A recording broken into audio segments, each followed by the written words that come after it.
আমাদের সাইফুল ভাই কথা বলবেন। আমি কখনো ক্যামেরার সামনে এই দোকানে সর্বশেষ সেই ভাইয়ের সাথে কথা বলতে যাচ্ছি দর্শক শ্রোতা, যে আসলে এই অঞ্চলে অনেক সুনামের সাথে অনেক সুন্দরভাবে তিনি আমাদের রসুন মুড়ি খাওয়ান, যার স্বাদ আসলে আমাদের প্রত্যেকের মুখে লেগে আছে। এখন আমরা সরাসরি ভাইয়ের সাথে কথা বলতে যাচ্ছি। ভাই ভালো আছেন? আসসালামু ওয়ালাইকুম আসসালাম রহমতুল্লাহ। ভাই আসলে আমরা দোকানে আসছি মূলত একটু কথা বলার জন্য আপনার সাথে, যে আপনার এই মুড়ির সুনাম আসলে অনেক দিকে যাতে আসছে, যে জন্য আপনাদের দোকানে আসে। আমরা অনেক দূর থেকে আসছি, এই জন্য আপনার একটা ইন্টারভিউ নিতে যাচ্ছি যে আপনার এই ব্যবসা এত সুন্দরভাবে আপনি পরিষ্কার পরিচ্ছন্নভাবে করেন, এর শুরুটা আসলে একটু সংক্ষিপ্তভাবে বলেন।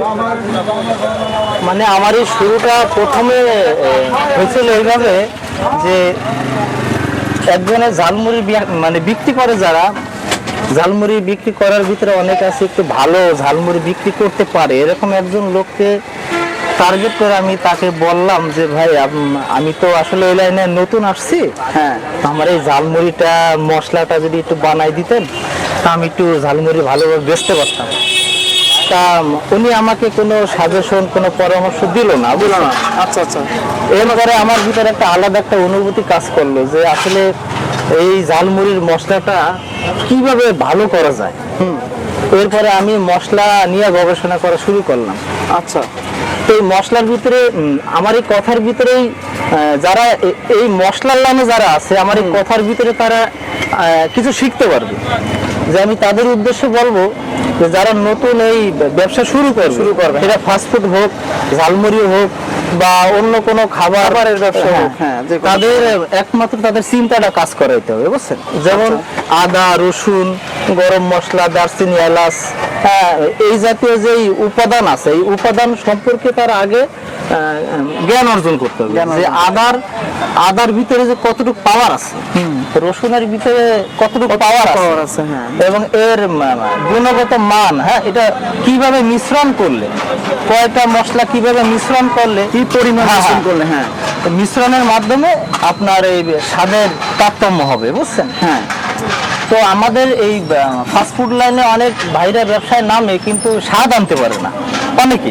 তাই তো আমাদের স্বাদ না আনার কারণ যে তার মশলা সম্পর্কে জ্ঞান নাই, ধারণাও নাই, তখন এই যে যা কয় আন্দাজে দিয়ে দেয়। হ্যাঁ, বুঝছেন?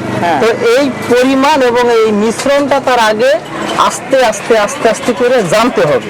যেমন আদার ভিতরে একটা ফ্লেভার আছে, যেমন ঝাঁজ, রসুনের ভিতরে একটা ফ্লেভার আছে, ওইটাও ঝাঁজ, এবং দারচিনি, এলাচ এর ভিতরে একটা আলাদা ফ্লেভার আছে, সেটাও ঝাঁজ, গোলমরিচের ভিতরে আছে, সেটাও ঝাঁজ।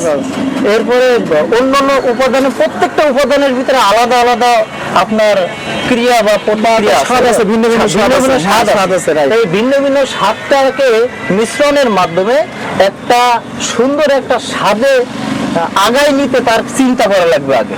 এটা নিয়ে তারা গবেষণা করতে হবে। গবেষণা করতে করতে করতে একটা সময় দেখা যায় সে কিন্তু ভালো একজন মশলা মিশ্রণকারী হতে পারবে।